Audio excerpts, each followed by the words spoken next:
네, 안녕하세요. 한국의 자연과 문화답사 이제 6번째 시간입니다. 여러분과 함께 하고 있는 저는 글로벌 한국학과의 주원규 겸임교수이고요.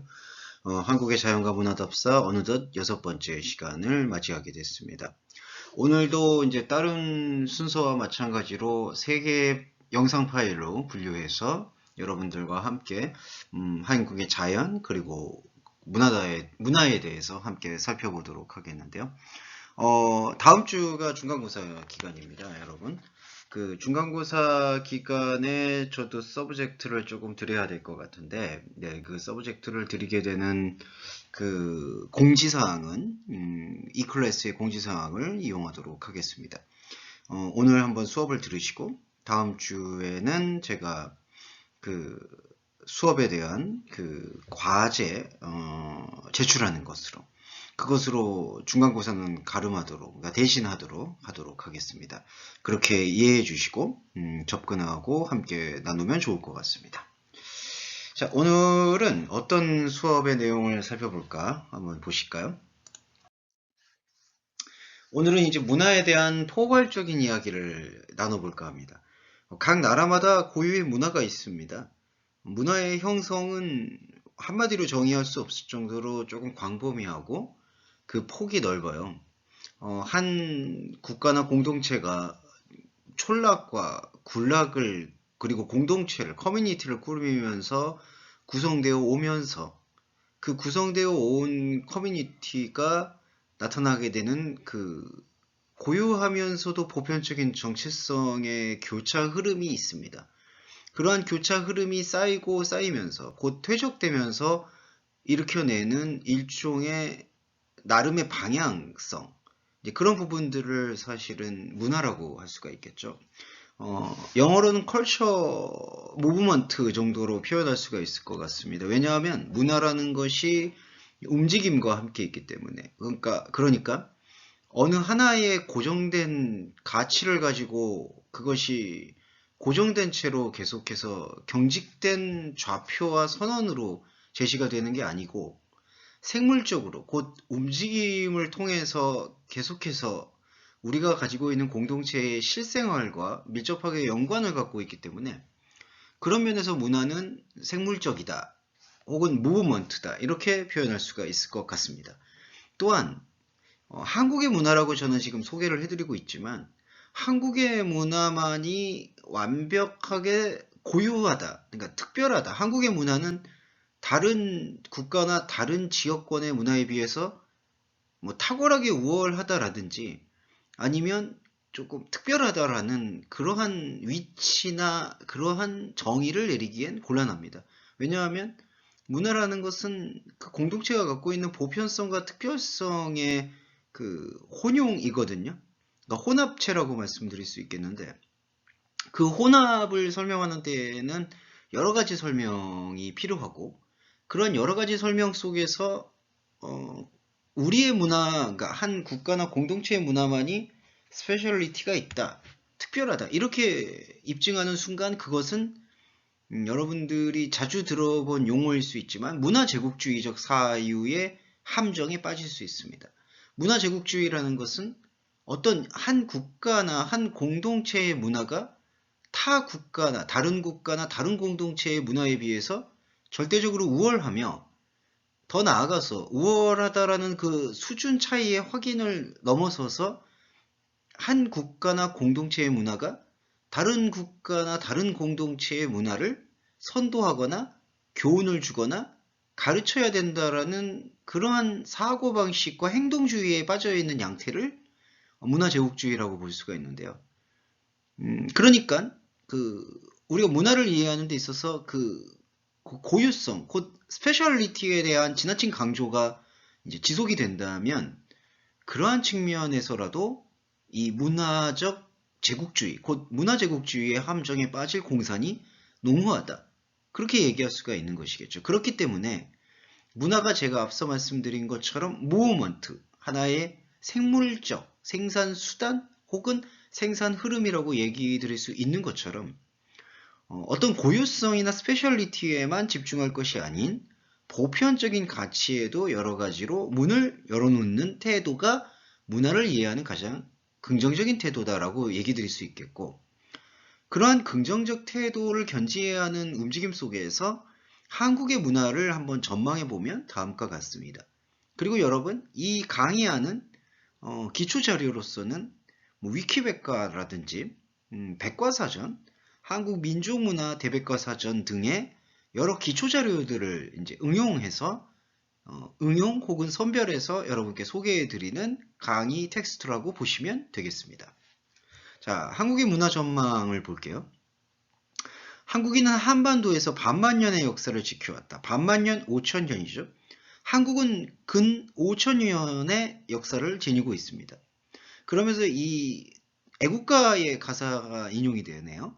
동해물이 마르고 백두산이 닳아 없어질 때까지 열심히 살겠다고 우리나라 만세를 노래하고 있다. 그러니까 한민족은 국가에 대한 애정과 애착이 상당한 그 역사 의식을 갖고 있다라고 표현할 수가 있어요.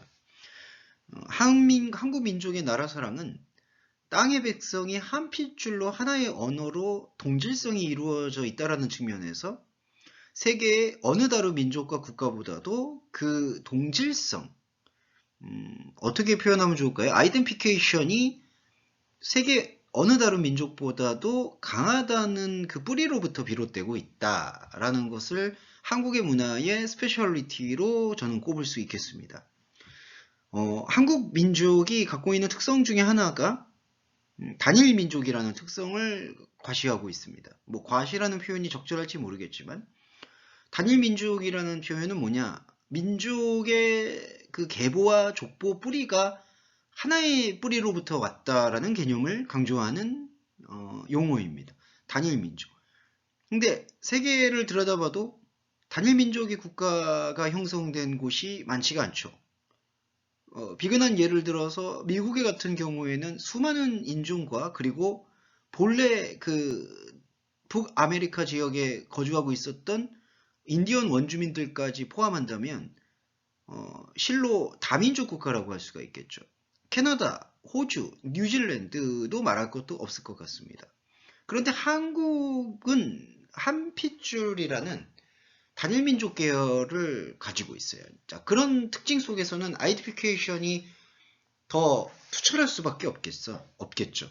왜냐하면은 그 인류학적이나 우생학적으로 하나의 피를 이어받고 있는 민족성이다라고 얘기했을 때에는 아무래도 이런 물리적 여건, 그 다음에 방금 말씀드렸던 우생학적이고 민족주의적 요소의 강조가 더 그 애착관계가 더 이제 강화될 수 있는 가능성이 농후하니까요.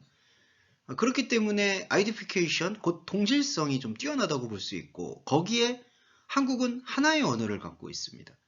그러니까 여러분이 구글이나 여러 다른 웹사이트를 서칭해 보시면 한국을 서칭을 해볼 때 랭귀지를 어떻게 사용하느냐? 바로 코리아를 사용하고 있습니다. 하나의 언어를 사용하고 있어요. 물론 영어, 중국어, 일어 이런 정도의 언어들도 공용어로 최근에는 취급될 정도로 인정될 정도로 조금은 보편적으로 사용하고 있지만 공식적으로 확인된 바는 한국은 하나의 언어를 갖고 있습니다. 코리아 랭귀지를 사용하고 있어요. 자, 그런 측면이 한국 민족의 동질성을 세계 다른 어느 민족보다도 강하게 인식시키는 계기나 아니면은 작동 원리가 되고 있다. 이렇게 표현할 수 있겠고 반도에 살고 있다는 것, 그리고 이건 지리학적 특징입니다. 반도라는 건 지난번에 우리 한국의 자연을 통해서 계속해서 인지한 바 있죠. 그 반도에 살고 있다는 건 여러 가지로 독자적인 것과 보편적 요소를 균형 있게 갖출 수 있는 조건을 가지고 있다라는 반증입니다. 독자성이라는 것은 반도적 지형이 갖고 있는 특수한 자기 아이덴티피케이션의 보장이거든요. 지리학적으로. 보편적이라는 것은 허브 역할을 감당할 수 있다는 겁니다. 반도 국가가 갖고 있는 지리학적 특성이 삼면이 바다로 이루어졌다는 특성이 있기 때문에 어디 해외나 세계의 어느 나라든 조금 확장될 수 있고 교역의 통로가 될 수 있는 가능성이 높은 것이죠. 바다가 삼면이 둘러싸여 있으니까. 근데 또 하나는 대륙으로도 연결되어 있으니까 그런 면에서는 독자성, 삼면이 바다로 둘러싸여서 해양 교류가 원활할 수 있다는 점에서는 보편성, 지리적 조건이 땅과 바다의 경계를 분명히 경계하는 그러한 특성이 독자성과 보편성을 뚜렷하게 만들어준다라고 볼 수 있어요. 다시 말해 한국인이 살고 있는 이 반도 땅은 경계가 분명한 거예요. 그래서 접근성과 차이성이 매우 또렷하다라고 할 수가 있는 거죠. 왜냐하면 EU의 가입으로 어떤 의미에서 유명세를 가지고 있는 그 유럽 국가의 특징이나 그 남아메리카 대륙의 특징, 남미라고 하죠. 남미 대륙의 특징에서는 대륙과 대륙 간의 경계를 통해서 국경이 이루어져 있습니다. 헌데 한반도는 중국과 한국 사이에 물론 지금은 사우스 코리아와 노스 코리아로 지역이 분단되어 있지만 한반도를 하나의 국가나 하나의 민족 체계로 보았을 때에는 우리는 물론 그것을 하나의 민족 체계로 보고 있습니다. 그것으로 보았을 때에는 그 국가 간 경계가 매우 명확하다는 것이죠. 그래서 현실적 동질성이 매우 뚜렷하고 그 현실적 동질성이 뚜렷하다 보니까 한국이 아까 말씀드린 것처럼 한 핏줄로 이루어지고 하나의 언어를 사용하고 있다라는 단일 민족성과 동시에 그 단일 민족성의 어떤 필연적 산물이라고 할 수 있는 가족주의적 전통, 그러니까 패밀리 트래디셔널이 더 도드라지게 나타날 수 있는 원인이 되고 있다. 이게 한국의 문화에 조금은 이해가 가능한 요소인 것 같아요. 자, 조금 더 보겠습니다. 자, 문화를 그러면은 이제 특징을 조금은 요약을 해봤죠. 단일 민족, 하나의 언어, 반도 국가라는 지리적 특성상의 독자성과 보편성이 또렷한 그렇게 나타나는 특성 속에서 한국 문화는 가족주의적 전통이 강하다. 여기까지 말씀을 드렸는데 전망을 해보자면 이제 퍼스펙티브로 들어간다면 제가 처음에 문화를 얘기해 드릴 때 문화가 사실 동떨어진 어떤 고유하거나 고립된 특징을 설명하는 단어가 아니잖아요.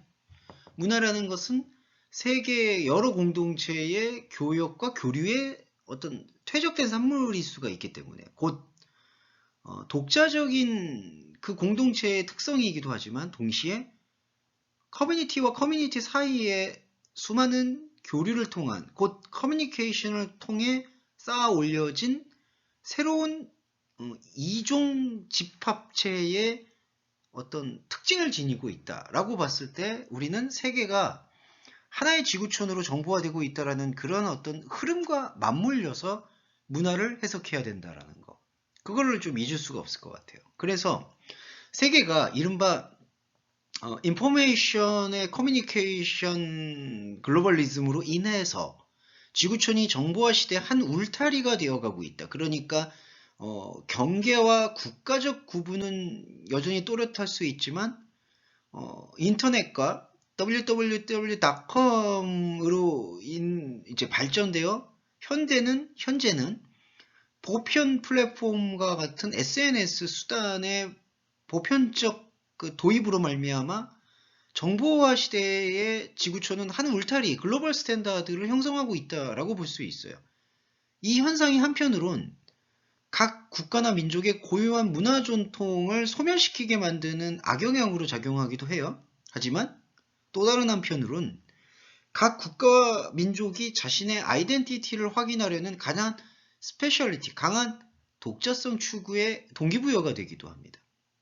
그래서 문화라는 게 조금 그렇게 고정된 가치나 고정된 어떤 항수로 평가할 수가 없다라는 게 여기에 나타나요. 인간은 모두 각자의 커뮤니티의 역사가 있고요. 그가 속한 민족 집단이 더불어 함께 살아가는데 필요한 지혜를 축적해 왔기 때문에 그러한 더불어 사는 지혜의 축적의 언어화된 대표 상징이라고 할 수 있는 컬처 트래디셔널이 그렇게 쉽게 부정될 수 있는 것이 아니라는 것이죠. 그렇다면 세계가 정보화로 인해서 한 울타리를 구성하고 있는 이 현대시대적 배경에서 역사와 지혜의 퇴적이 곧 컬처 트래디셔널이라고 한다면 그것을 쉽게 소멸시키거나 글로벌 스탠다드의 광풍 속에 헌납하기보다는 그것을 조금 더 독창적이고 조금 더 보편적으로 재창조와 재생산해 나가는 활동이 필요한 거죠.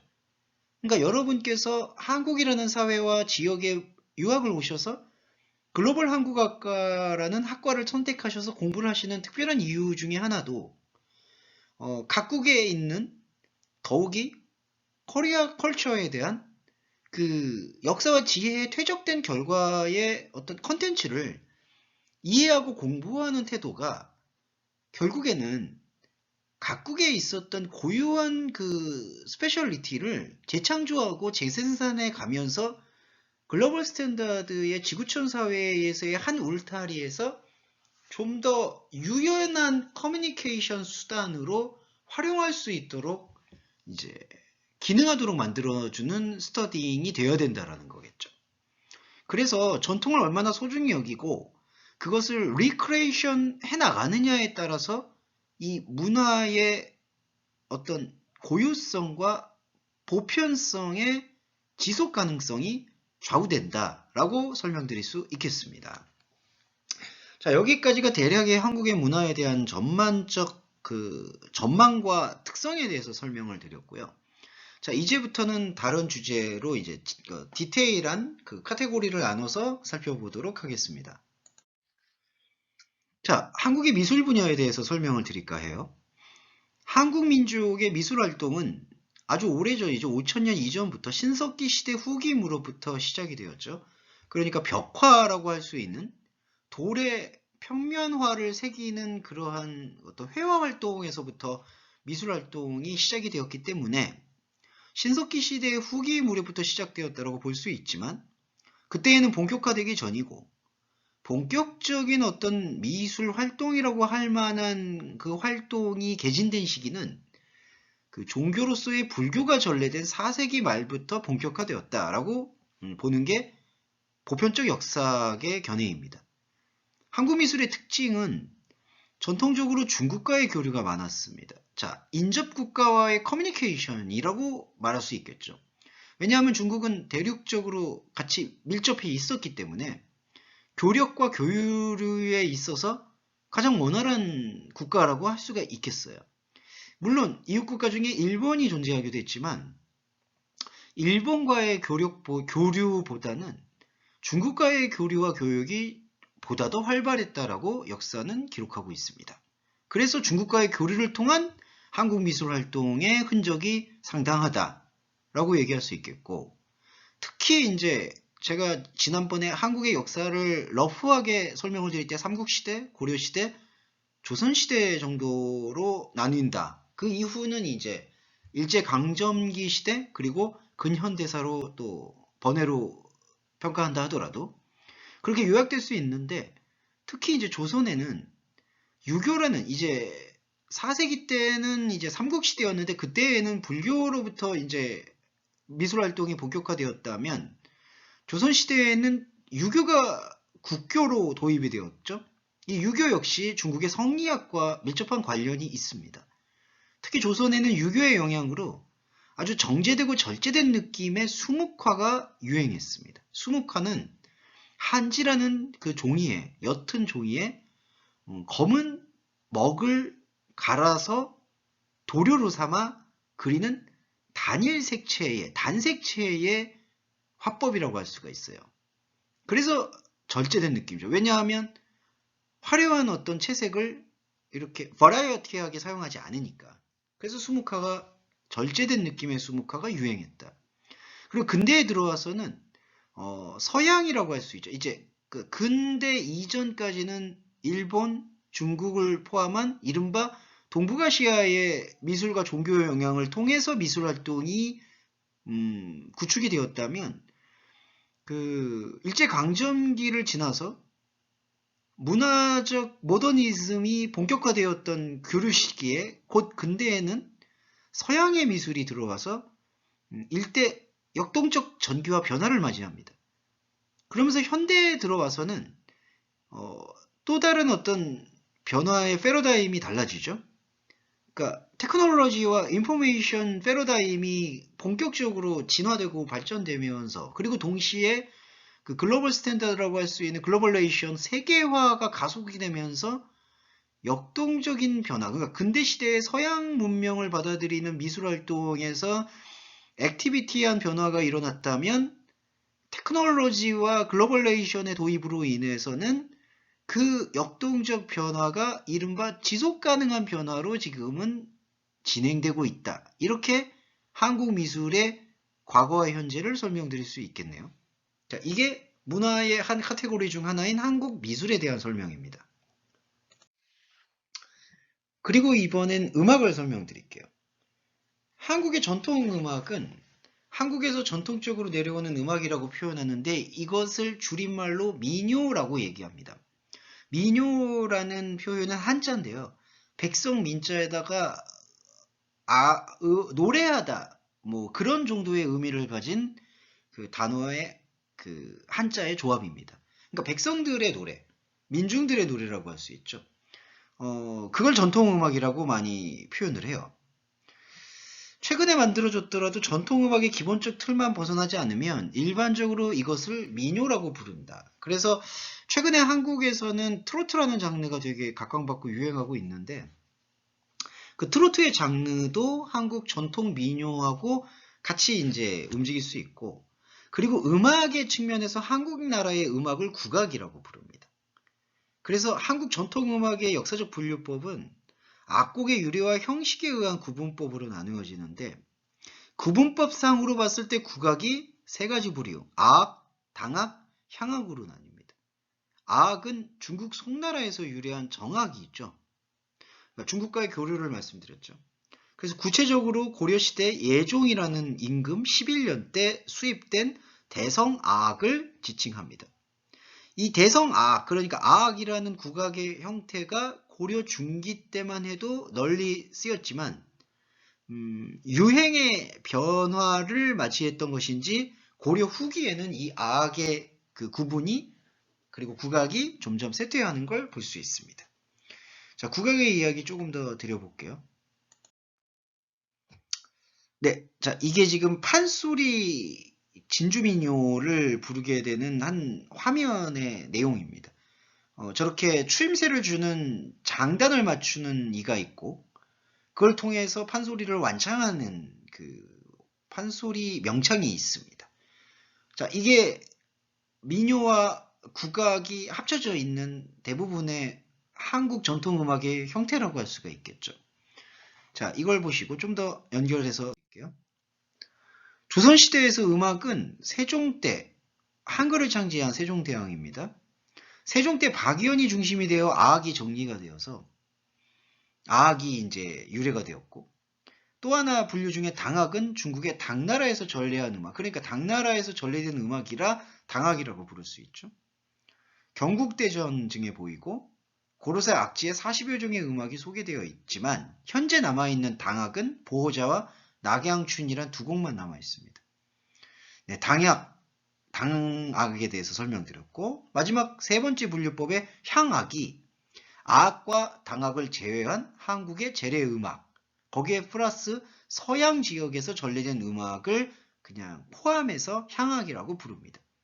그런데 이 향악 안에 판소리, 민요, 잡가 등은 포함되지 않아요. 판소리, 민요, 잡가는 또 다른 한국 전통 음악 국악의 또 분류법 중에 하나로 분류가 되는 것 같습니다.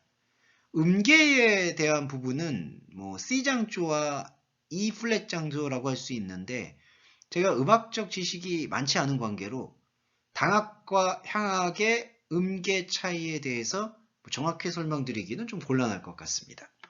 음악에 대해서 하나만 더 말씀드릴게요.